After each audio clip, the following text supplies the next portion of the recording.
Astagfirullah. Coba tuh search. Baik.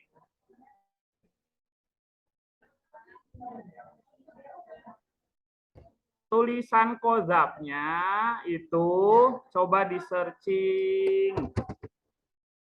Kazab ya betul. Menuduh orang lain berzina. Dalam kurung kozab. Baik. Sekarang adalah definisinya. Definisinya ya. 11. Nah, sebetulnya ada dua definisi kozab. Yang dihukumi hudud,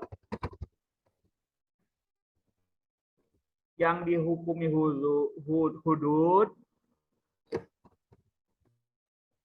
yang dihukumi takzir.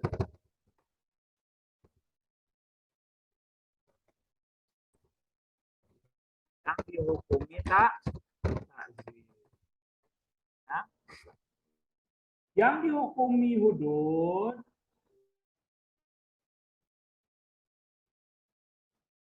para fuqaha sebetulnya semua sepakat ya, yaitu menuduh orang yang baik-baik berzina atau menafikan nasabnya. Dan tentu ini berkaitan dengan yang sudah menikah atau muhsan. Yang wajib dihukumi hudud ya. Iya ya, ini saya juga iya.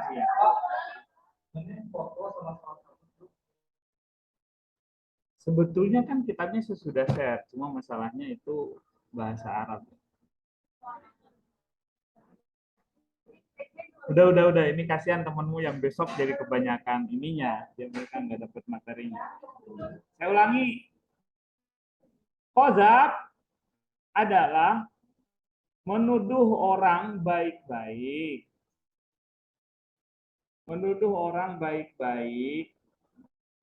berzina,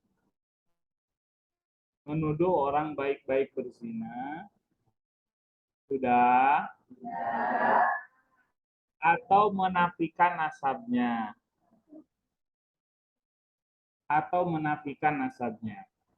Jadi tidak hanya berkaitan dengan, kamu telah melakukan perzinahan, bukan gitu saja, tapi juga begini, kamu kok nggak mirip sama orang tuamu, jangan-jangan kamu, nah itu juga sama, namanya menuduh, kamu bukan anak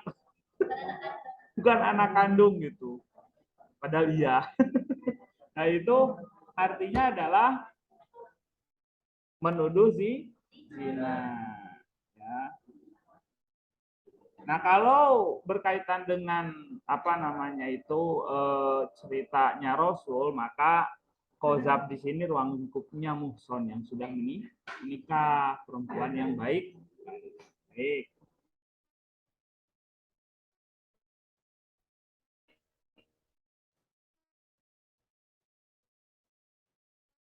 Nah, kalau yang takzir itu bisa juga berkaitan dengan menuduh, tidak berkaitan zina, tapi menuduh peristiwa yang mungkin benar atau salah, atau istilahnya fitnah. Ini maka ditakzir. Yang takzir itu berarti menuduh orang lain, yang ditakzir menuduh orang lain pada peristiwa yang mungkin benar atau salah. Menuduh orang lain pada peristiwa yang benar atau salah. Terjadi di kelas ini contoh kehilangan uang. Nah, kamu nggak punya bukti, nggak apa, menuduh A, menuduh B, gitu. Contoh kamu punya pacar, selingkuh. Nah, kamu nuduh selingkuhannya, padahal pacarmu yang memang kacau. Nah, itu enggak, itu maksudnya itu peristiwanya itu biar kamu paham gitu ya. Kalau tanpa bukti. Contoh misalnya adalah cara alamiah, ya menuduh berzina atau menyuap.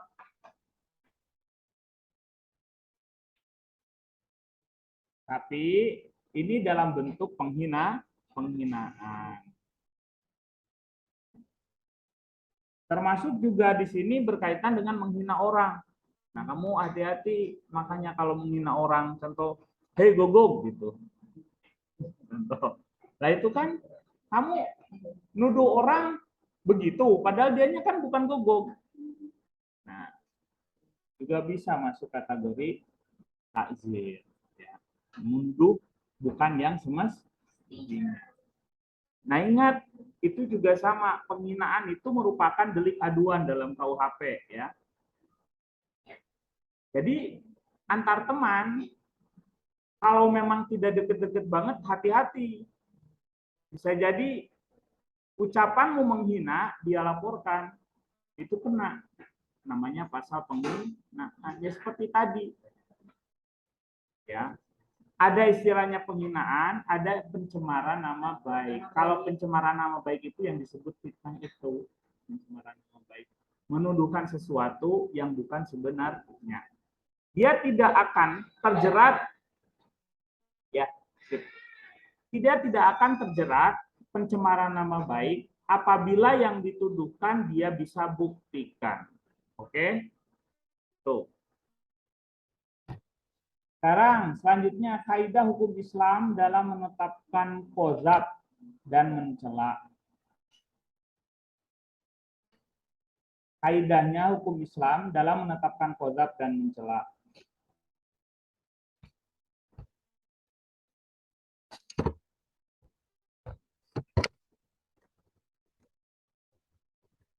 Ya. Yang harus diperhatikan adalah menurut hukum Islam, orang yang menuduh, menurut hukum Islam, orang yang menuduh seseorang dengan kejadian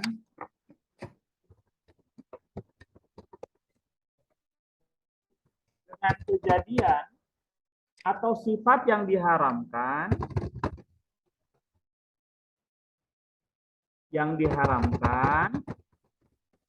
harus bisa membuktikan kebenaran tuduhannya. Harus bisa membuktikan kebenaran tuduhannya. Sudah? Oh, eleh ini nulis. Saya mau udah, saya juga nulis. Orang yang menuduh seseorang dengan kejadian atau sifat yang diharamkan harus bisa membuktikan kebenaran tuduhannya.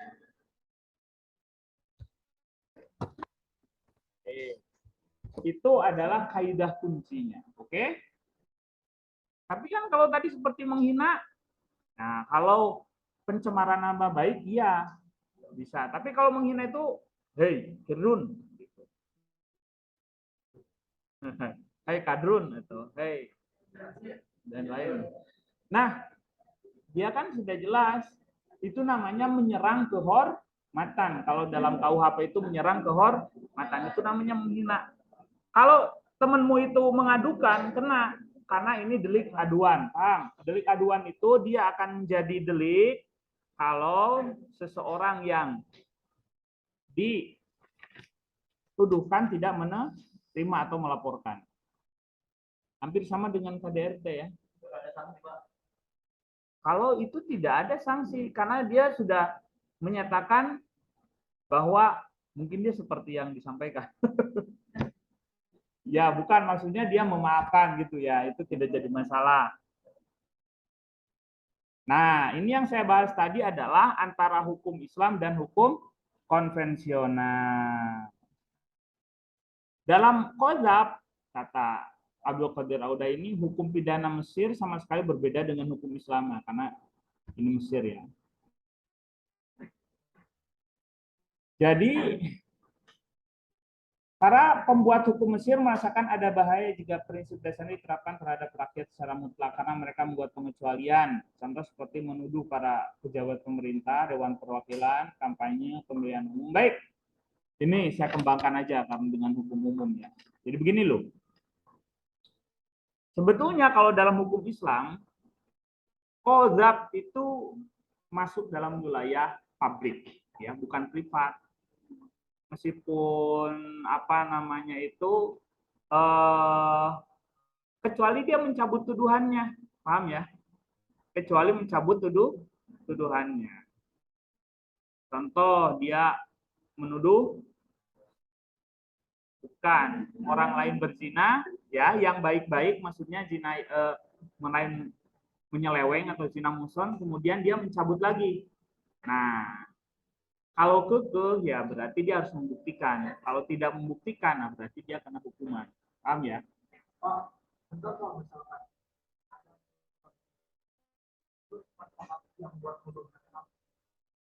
Ya kan mencemarkan nama baik. Mungkin si A kecewa.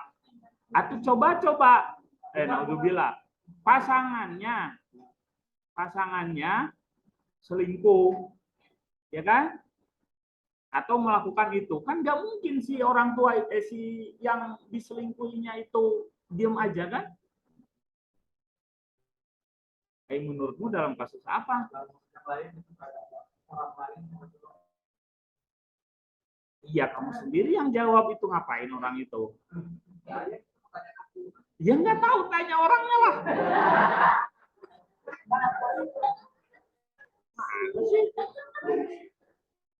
Betul nggak sih? Ini saya hanya menjawab yang rasional. Ketika seorang pasangan, gitu kan, ada indikasi selingkuh dari chat-chat, dari apa dan sebagainya, yang sifatnya adalah aksi pornografi atau ada ajakan ke hotel gitu. Nggak bisa buru-buru menuduh kalau belum ada bukti konkret.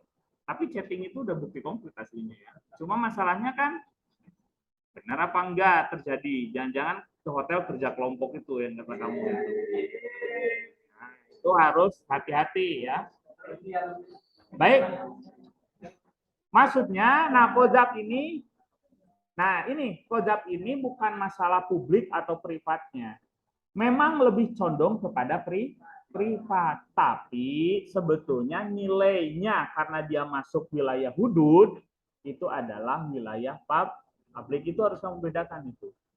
Karena kalau tidak akan bingung. Jadi antara publik dan privat kalau dalam hukum Islam itu saling berkelindan ya. Tidak bisa.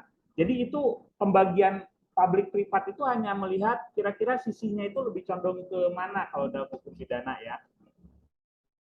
Maksudnya korban atau pelaku gitu ya, itu hanya melihat condong ke mana, atau kan ada 3 hak ya, hak Allah, hak Adam, dan hak Adam itu hak manusia, dan hak penguasa. Nah, pembagian itu sebetulnya hanya untuk mempermudah saja. Semuanya itu ya sama, semuanya pada hakikatnya adalah hukum syar'i ya, yang mana itu semuanya adalah hukum publik untuk kemaslahatan umum.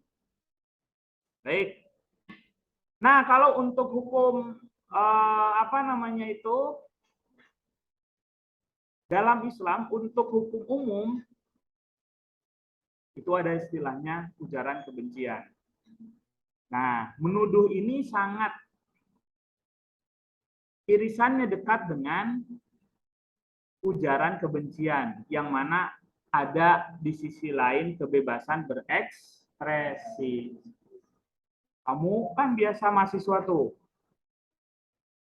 nggak tahu nggak bener, langsung aja rektorat koruptor atau apa gitu, atau nggak benar dan sebagainya, pemerintah, jangan rektorat, pemerintah gitu ya, atau betul nggak? Kamu kan suka begitu. Yang padahal aslinya benar apa enggak itu juga belum terbuktikan, ya kan? Para pejabat korup, para ini, pokoknya lengserkan. Pak siapa yang diusulkan, terserah kamu lah. Intinya adalah suka terjadi. Maka itu maksudnya adalah menuduh atau kebebasan berekspresi. Nah, kalau menuduh ya pas kamu keluar kampus saja udah diciduk polisi semua.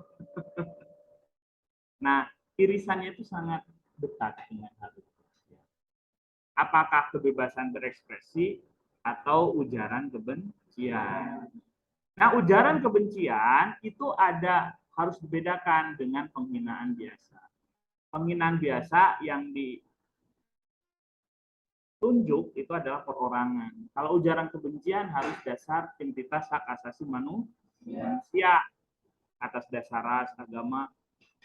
Contoh seperti membuli kusabab hidung, membuli kusabab bodas, membuli kusabab Kristen.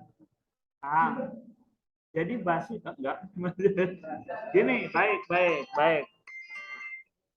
Begini. Penting karena ujaran kebencian itu tinggi ininya. Apa namanya itu? Hukumannya. Memang selalu terlihat tapi irisannya itu harus kamu bedakan. Menghina biasa. Contoh seperti contoh ini atau kamu juga kedun atau juga ini itu menghina biasa tanpa tendensi apapun. Kedun kan hewani kan dia nggak ada kaitannya dengan suku, ras dan bangsa gitu ya. Atau nyet gitu dan sebagainya. Oh ini padahal mau diupload dong gitu. Apa namanya? Kemudian kalau ngeran hak asasi manusia itu contoh seperti hey negro, paham? Itu ujaran kebencian. Terus siapa yang bisa menentukan dari rahim seseorang itu lahir? Paham? Atau contoh seperti kalau kita ke orang Jawa, Jawa kuek. Nah, itu ras itu namanya, itu rasial. Jawa kuek, masa kamu nggak tahu? Itu biasa orang Sunda, oh kamu ada memang atau baru anak kemarin jadinya.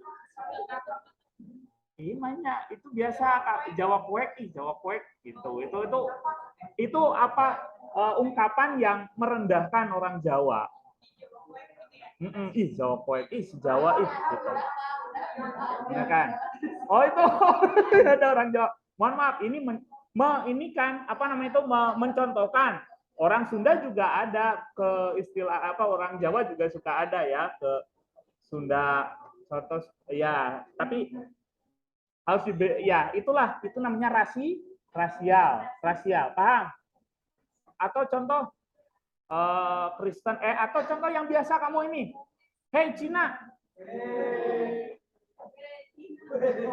astagfirullah. Maksudnya itu yang disebut dengan ujaran kebencian, nggak boleh. Itu namanya melanggar hak asasi manusia. Udah bisa membedakan mana penghinaan biasa, mana ini tuh saya kok malah ini kadangnya itu susah memberi contoh itu ya karena yang ada dalam pikiran itu yang jeleknya bukan yang baiknya, bukan larangannya ujaran kebencian bukan, tapi yang ada di pikiran itu yang menghinanya itu. Nah itu yang kadang apa namanya itu error itu susah gitu, termasuk ketika mendidik anak-anak SD susah. Kamu jangan berkelahi, yang diingat tuh berkelahinya gitu. Bukan jangannya, bukan yang ingat itu berkelahinya. Jangan menghina, jangan ini. Yang ingat itu menghinanya itu, maka harusnya itu dengan kata-kata positif. Ya itulah susahnya jadi guru dan jadi dosennya. Nas tentang qadzab. Nas tentang qadzab. Ayat-ayat tentang qadzab. Nah, pertama adalah surat An-Nur. Surat An-Nur ayat 4.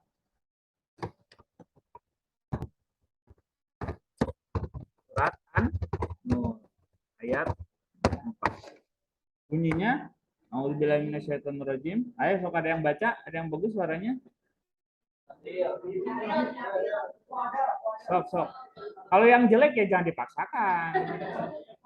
Kita juga inilah, maksudnya jangan. Oh, siapa yang memaksakan diri? Ya, udah saya bacakan aja. A'udzubillahi minasyaitonirrajim. Bismillahirrahmanirrahim. Walladzina yarmunal muhsanati tsumma lam ya'tu bi arba'ati syuhada'a fajliduhum samanina jaldah wala taqbalu lahum syahadatan abada wa ulaika humul fasiqun. Walladzina yarmunal muhsanat, dan orang-orang yang menuduh perempuan-perempuan baik-baik dengan menuduh apa? Berzina tentunya. Semalam yatu biar bati syuhada, kemudian orang itu tidak mendatangkan 4 orang saksi, fajliduhum, maka deraklah mereka berapa? Samani najaldah, 80. Ini kan merujuk kepada orang-orang, karena dulu yang menuduh Siti Aisyah itu orang-orang yang munafik. Wala takbalu syahadatan abada, dan janganlah kamu menerima kesaksian mereka selamanya. Nah, ini persis seperti pertimbangan orang yang bersumpah palsu. Ya. Jadi harus hati-hati, ada hukumnya juga kalau di dalam KUHP ya, kamu memberikan sumpah palsu. Wa ulaika humul fasiqun, dan orang-orang tersebut adalah orang-orang fasik. Innal ladzina yarmuna muhsanat, ini An-Nur ayat 23. Yang kedua, surat An-Nur ayat 3. Sesungguhnya orang-orang yang menuduh perempuan-perempuan baik yang lengah dan beriman dengan tuduhan berzina, mereka dilaknat di dunia dan akhirat, dan mereka akan mendapatkan azab yang besar.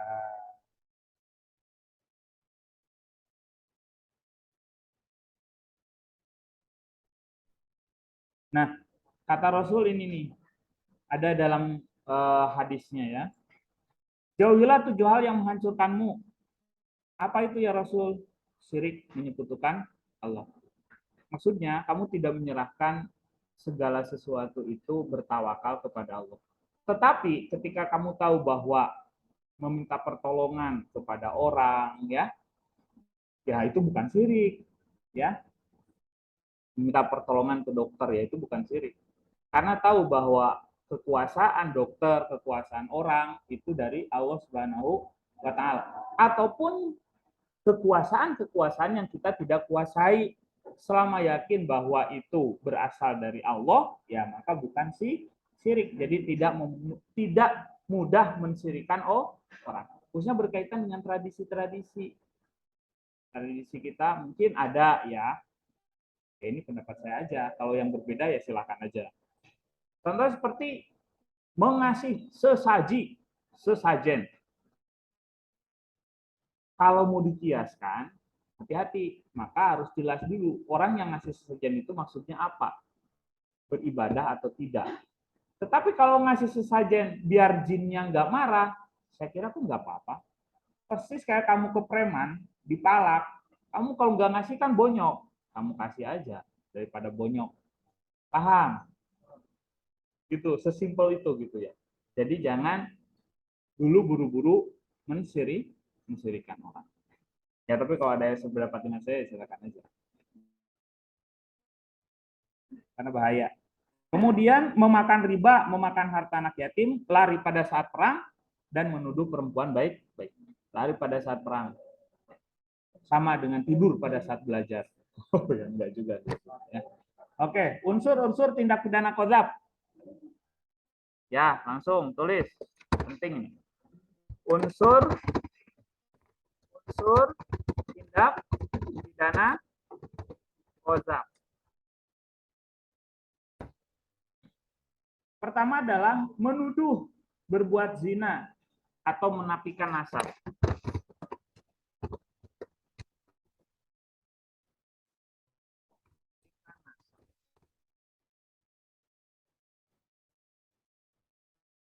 Itu akan terpenuhi jika dia menuduh tetapi tidak bisa dibuktikan.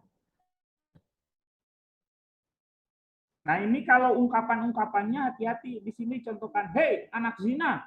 Gitu. Padahal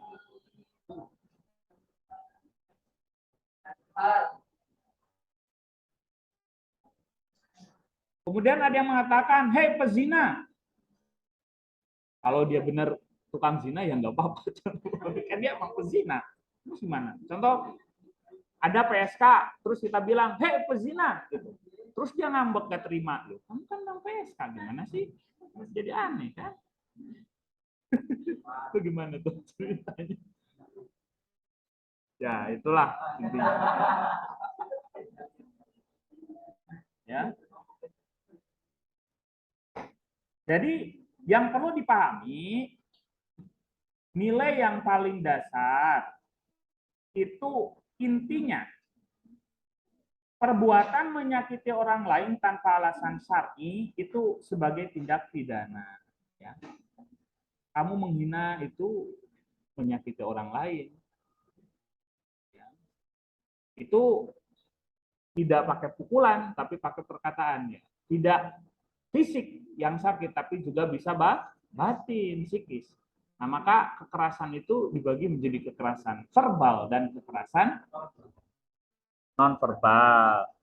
Maka intinya perempuan khususnya jangan kira bahwa apa yang kamu ungkapkan itu tidak lebih berbahaya dari pukulannya seorang laki-laki. Sama bahaya, gitu ya. Bahkan lebih bahaya gitu ya. Nah, kemudian menurut Imam Malik, Asy-Syafi'i, Ahmad bin Hambal, menuduh seseorang melakukan hubungan lewat dubur juga sama. Itu kalau tidak bisa dibuktikan dianggap kok kosa. Itu hati-hati tuh. Kamu lihat ada temenmu itu berdua-duaan terus, tapi laki-laki dan laki-laki. Terus kamu bilang, "Hey," gitu. Kalau homo itu kamu asumsikan dalam bentuk gini. Homo itu adalah identik dengan suka sesama sukanya atau melakukan hubungannya.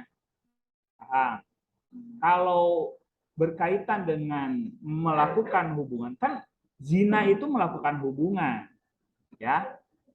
Kemarin sudah panjang lebar identifikasinya, unsurnya. Nah, maka ini juga kalau homo itu hanya berkaitan dengan pelabelan yang perbuatannya adalah liwat, bisa tidak masuk unsur, ya. Tapi kalau kamu udah bilang, "Hei, kamu tukang liwat." Saya bukan, saya tukang liwat gitu. Itu beda lagi. Ya, atau maksudnya menuduh orang sama dengan yang dihukumi kaum Nabi Lut. Itu sama kalau tidak bisa dibuktikan, itu sama dengan qadzaf.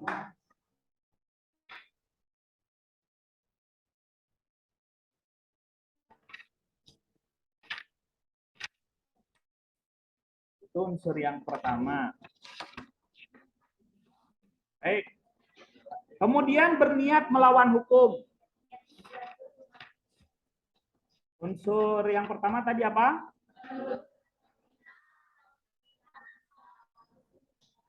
Ya. Oh, kemudian ini yang kedua. Orang yang dituduh harus muhson. Orang yang dituduh harus muhson. Yang artinya adalah orang yang dituduh itu harus sudah menikah. Harus, no? Maksudnya tadi pasangan selingkuh itu tadi yang betul-betul berkaitan dengan yang sudah menikah. Maka betul juga tuh tadi kata temanmu, jadi masuk akal. Kalau masih sekedar pacaran dan sebagainya, apa tujuannya dia menuduh itu? Gitu ya. Muson sudah. Kemudian yang ketiga adalah berniat melawan hukum.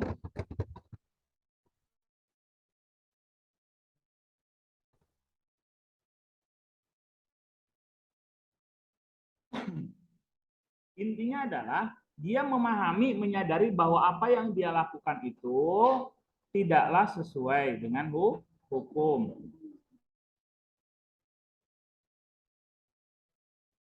Jadi logikanya begini, ketidakmampuan membuktikan kebenaran qadzaf merupakan indikasi bahwa dia mengetahui ketidakbenaran qadzaf yang dia perbuat.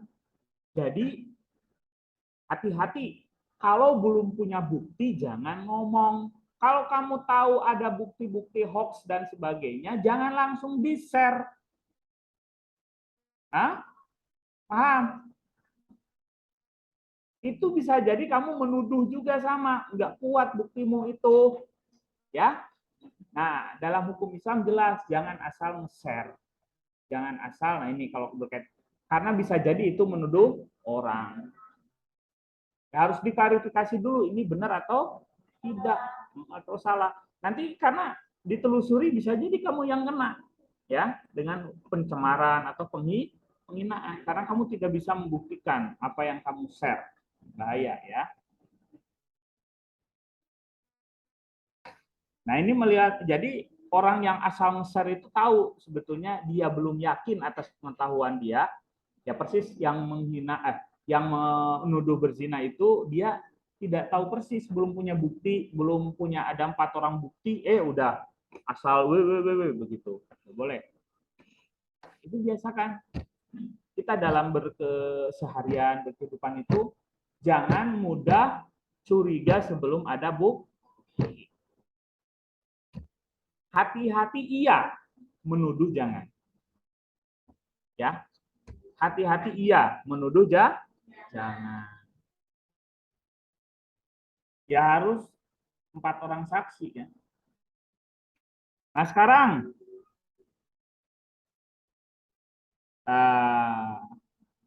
ini ada melaporkan orang yang melakukan qadzaf.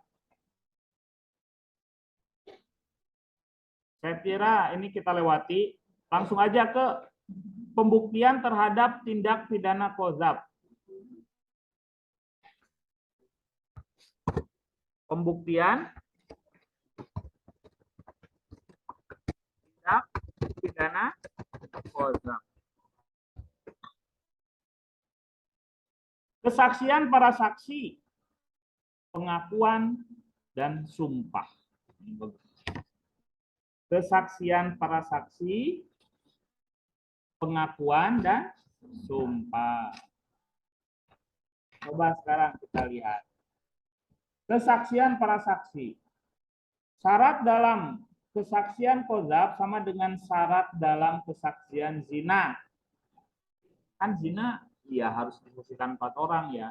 Qadzaf pun sama. Ya berarti ada saksi 4 orang ya, sama dengan zina. Betul. Pertama apa? Balik, berakal, menjaga kesaksian. Menjaga kesaksian itu maksudnya dia itu orang terpercaya gitu.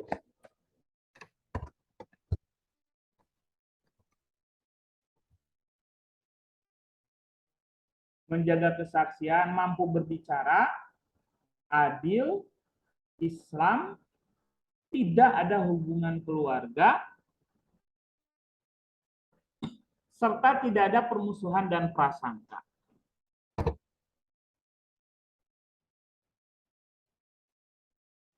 Ya. Nah, tambahannya kesaksian qadzaf juga mengharuskan saksi asli dan laki-laki. Juga mengharuskan saksi laki-laki, itu aja udah tambahan. Juga mengharuskan saksi laki-laki.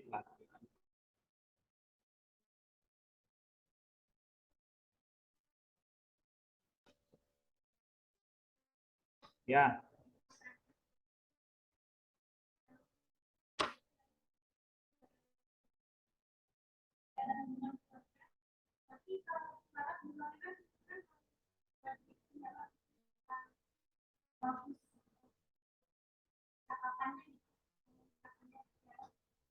Ini kan mampu berbicara maksudnya.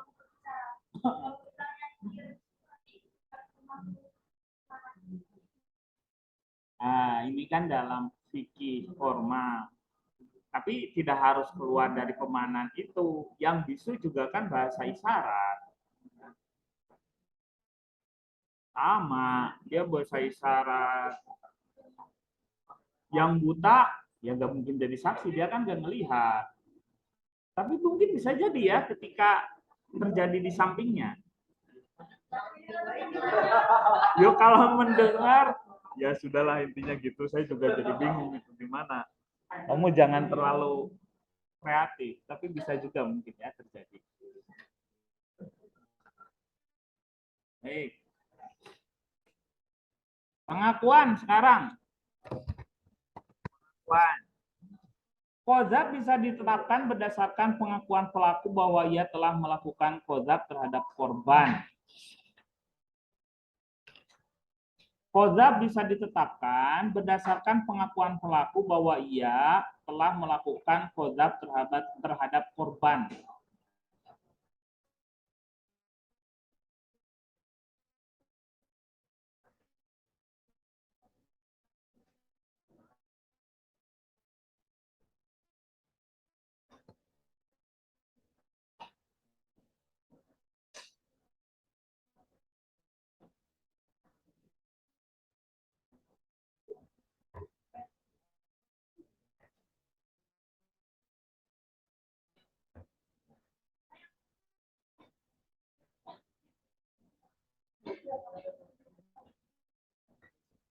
Nah ini, tadi apa yang di pengakuan penting nih.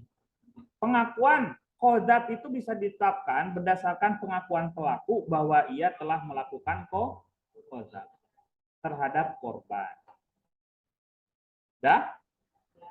Baik, penjelasannya ini, pengakuan tidak disyaratkan diungkapkan berulang-ulang, cukup satu kali dalam sidang pengadilan. Cuma menurut Abu Hanifah berpendapat, kesaksian atas pengakuan dibolehkan dalam sidang pengadilan. Ya. Kesaksian atas pengakuan dibolehkan dalam sidang pengadilan. Karena ingkar terhadap qadzaf tidak ada artinya dan dia tidak dianggap menarik kembali pengakuan tersebut. Nah, jadi kalau sudah masuk pengadilan, orang yang menuduh qadzaf, kemudian dia itu mengatakan bahwa saya memang mengqadzaf, jadi tidak bisa membuktikannya, itu tetap sama, ya hukumannya tidak menggugurkan pengakuan tersebut, yang tidak menggugurkan bahwa dia itu tidak dihukum qadzaf ketika sudah masuk ke dalam pengadilan. Nah, kalau dikiaskan dengan kisos, sebetulnya seumpama terjadi sebuah kesepakatan kan dalam kisos ya, atau pemaafan, maka akan selesai kasusnya, begitu kan? Tapi kalau tidak ada pemaafan, berlanjut. Betul, bagus. Ya. Paham? Jadi tidak menggugurkan hukumannya. Orang lain ada yang menuduhmu melakukan zina. Terus di pengadilan dia ngaku bahwa dia hanya menuduh. Nah, nanti itu terserah kamunya nih. Kamu mau memaafkan dia atau tidak? Paham ya? Sumpah. Sekarang sumpah. Jadi qadzaf juga bisa dibuktikan melalui sumpah. Meminta penuduh untuk bersumpah. Nah, jika penuduh tidak mau, qadzaf dianggap terbukti. Maksudnya adalah kesaksiannya itu, ini kan pembuktian ya. Pembuktian bahwa seseorang itu qadzaf atau tidak adalah coba di pengadilan kamu minta dia bersumpah bahwa apa yang dia tuduhkan itu betul. Jadi boleh meminta sumpah ya. Nah, jadi karena apa? Bisa jadi kalau dia sudah bersumpah, maka ada keyakinan dari si korban kan untuk memaafkan. Betul nggak? Nah, tapi kalau udah jelas dia nggak mau diambil sumpah, ya sudah berarti apain lagi kecuali kalau dia apa namanya itu bisa membuktikan. Nah, sekarang hukuman qadzaf.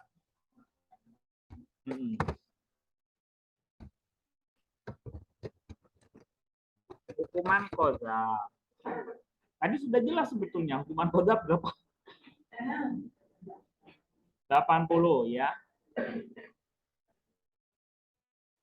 Selanjutnya itu berarti hukuman yang pertama adalah hukuman dera. Hukuman dera. Dera itu ya cambuk itu 80 kali.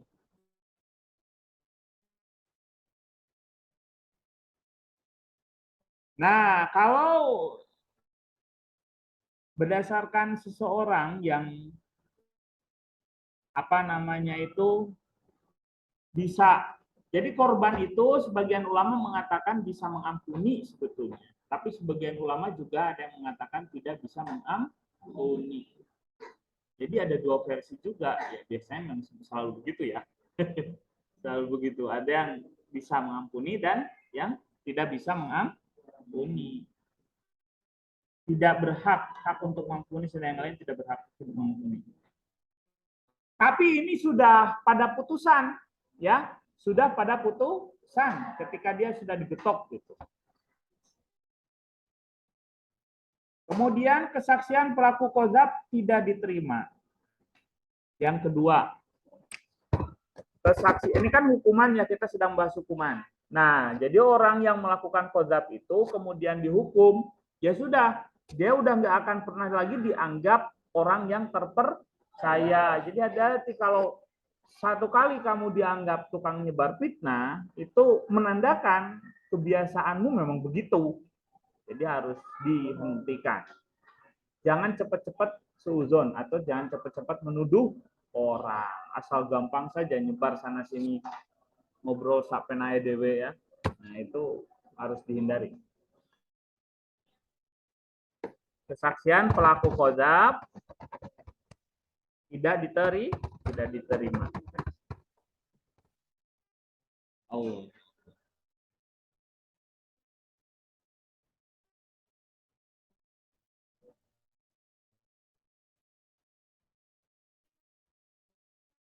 Menyerahkan sebentar.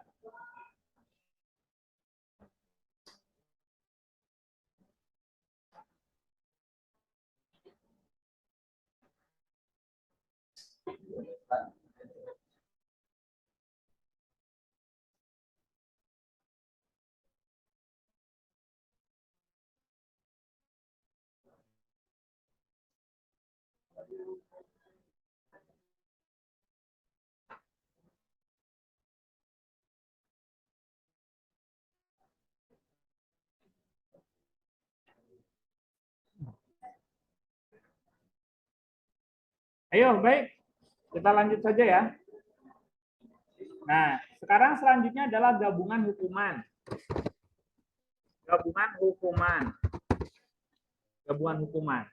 Jangan berhenti lama-lama, ini kan sedang direkam.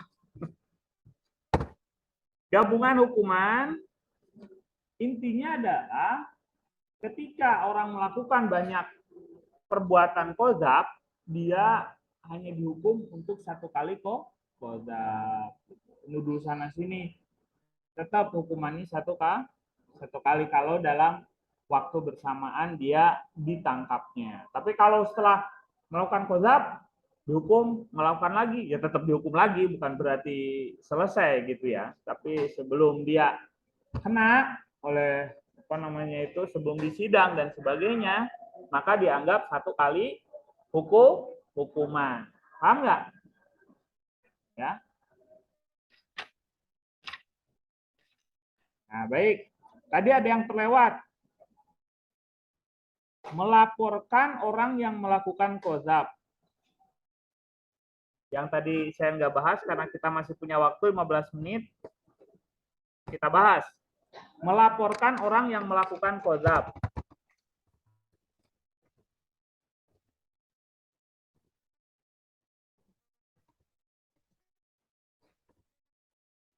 Apa yang harus kamu pahami dari melaporkan orang yang melakukan qadzaf, pertama adalah orang yang mempunyai hak menggugat.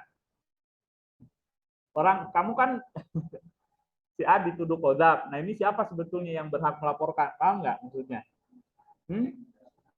Penting kalau di kita itu kan delik zina, ya kan? Itu namanya delik aduan. Yang berhak melaporkan adalah suami atau istrinya. Paham?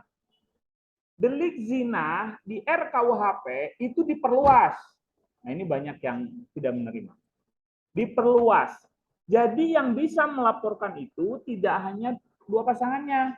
Contoh seperti orangnya tidak terima, bisa melaporkan. Orang tuanya, maksudnya orang tuanya tidak menerima, bisa melaporkan, atau saudaranya. Nah, itu diperluas. Nah, contoh persis seperti KDRT. KDRT itu kan delik aduan ya. Ya, Sineng Lesti. Dede. Itu kalau dia nyerang, jadi deliknya diperluas, maka sebetulnya Lestinya menerima. Orang tuanya nggak terima, tetap kena tuh. Ya, jadi penting pembahasan ini, ternyata penting juga. Berkaitan dengan apa? Melaporkan orang yang melakukan qadzaf. Orang yang mempunyai hak menggugat, pertama tulis. Orang yang mempunyai hak menggugat. Jika korban qadzaf masih hidup,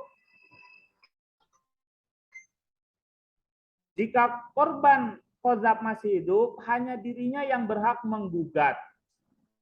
Nah, berarti sangat ini ya. Yang dapat menggugat itu adalah yang menjadi korban. Korban penuduhan.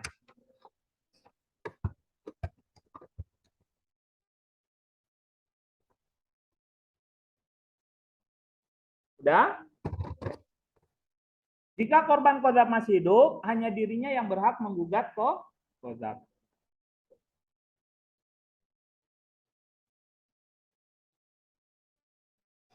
Menurut Imam Abu Hanifah,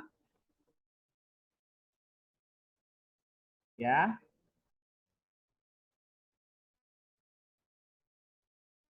kalau ini korbannya bisa laki-laki, bisa perempuan.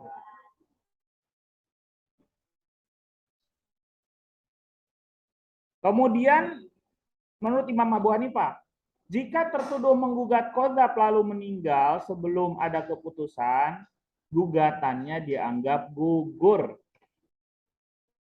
Jika tertuduh menggugat qadzaf lalu meninggal sebelum ada keputusan, gugatannya dianggap gugur.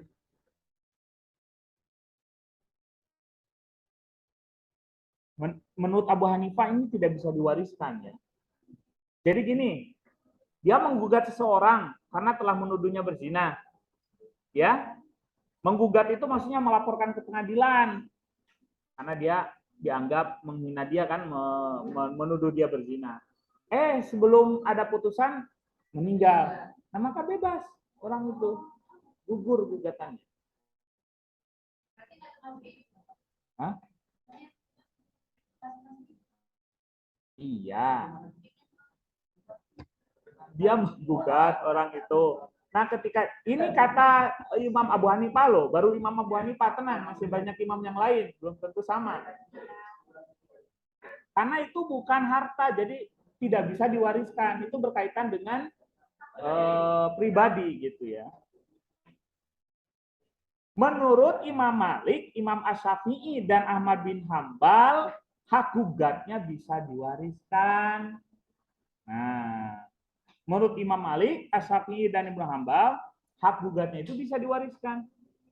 Jadi agar itu kasusnya terus berlanjut, anaknya nggak terima tuh, ibunya dulu disuruh zina, ya, bukan disuruh zina, dituduh zina. Karena kalau ibunya berzina kan kaitannya dengan itu identitas dia tuh. Dia jadi anak haram dong kalau begitu. Nama baiknya. Nah, itu bisa. Justru bisa diwariskan, anaknya bisa gugat lanjut kasus itu. Itu menurut Imam Malik, Syafi'i dan Ahmad bin Hambal. Paham ya? Tuh. Nah, antara hukum Islam dan hukum konvensional.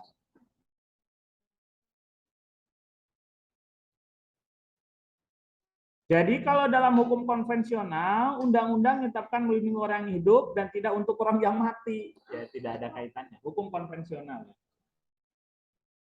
Jadi tidak bisa diwariskan hukum konvensional itu intinya, ya.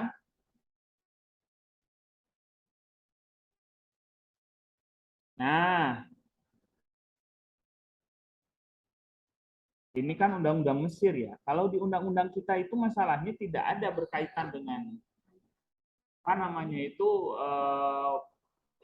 pencemaran nama baik itu bisa diwariskan begitu ya. Kecuali ada kecualian ini. Ini tapi ternyata ada pengecualian dalam hukum kita juga. Itu apabila dampaknya masih terasa, paham nggak? Dampaknya masih terasa sampai ke anak cucunya, itu boleh diteruskan dalam hukum kita. Jadi contoh seperti yang dituduh berzina itu orang tuanya, kan nggak ada kaitan sebetulnya. Tapi ketika dia meninggal, kasusnya masih berjalan kan, belum diputus. Nah, kalau berkaitan dengan anaknya itu merasa tercemar karena orang tuanya dituduh, itu boleh. Tapi kan dianya yang ini, apa namanya itu, yang menjadi tercemar itu dianya. Nah, konvensional itu kepada orangnya. Tapi kalau tadi di hukum qadzaf kan berkaitan dengan bisa diwariskan atau tidaknya. Kalau dalam hukum Islam, ya kan? Kalau dalam hukum Islam berkaitan dengan kasus ini bisa diwariskan atau tidak karena berkaitan dengan hak tadi ya. Nah, kalau dalam hukum umum itu berkaitan dengan dia yang terhina atau tidak. Nah, selanjutnya itu yang perlu kamu ketahui juga yang terakhir adalah hukum man hudud qadzaf itu adalah hak Allah atau hak perorangan. Tulis. Hukuman hudud qadzaf itu hak Allah atau hak perorangan. Maksudnya begini, qadzaf itu kan menuduh orang ya. Ketika tertuduh itu bisa dibuktikan tidak jadi qadzafnya. Atau ketika bisa jadi ada sebagian ulama berpendapat kalau dia dimaafkan sebelum putusan maka gugur kan qadzafnya sama korban. Nah ini kan sebetulnya ketentuan Allah yang tidak bisa dikurangi kalau berkaitan dengan hudud, ya kan? Kalau yang bisa berkaitan bisa dinego antara korban dan pelaku itu kan adanya di kisos, bukan di hudud. Nyambung nggak ini? Lalu kalau nggak paham yang tiga hudud, kisos sama takzir, hak-haknya ya kamu bulat harus paham. Paham? Benar. Saya tanya mau. Saya tanya mau. Lo ya kamu yang di depan. Nah, gitu. Bagus. Ya menurutmu gimana tuh? Hak Allah atau hak perorangan qadzaf itu?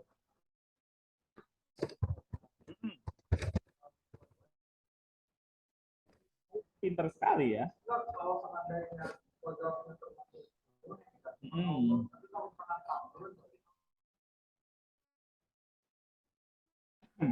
Jadi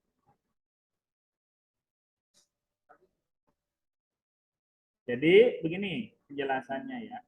Hak Allah itu ada dalam tindak pidana yang menyentuh kepentingan umum. Hak Allah itu ada dalam tindak pidana yang menyentuh kepentingan umum. Jadi menuduh dalam Islam itu bagian daripada kepentingan umum. Karena semua sepakat bahwa menuduh itu adalah perbuatan yang tercela. Karena kalau dia menuduh dengan hal baik namanya memuji. Nah,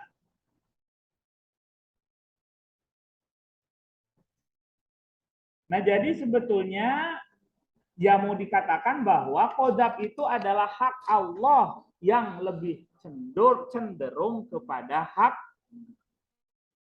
hamba.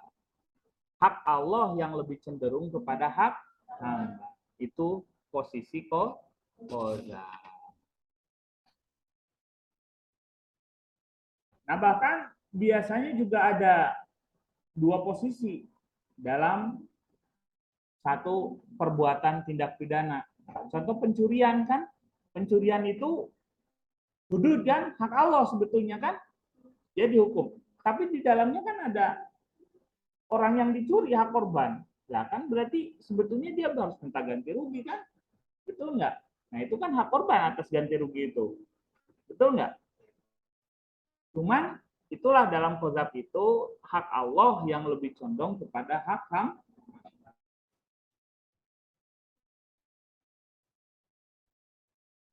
Baik, silakan kalau ada pertanyaan 5 menit lagi.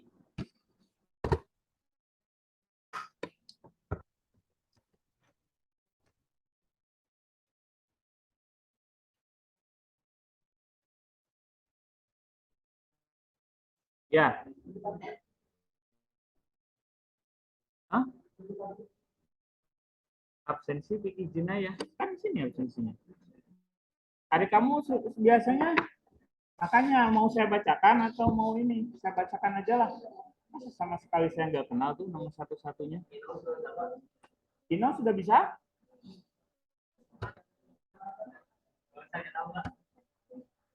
Baik, saya kira cukup sekian dulu ya.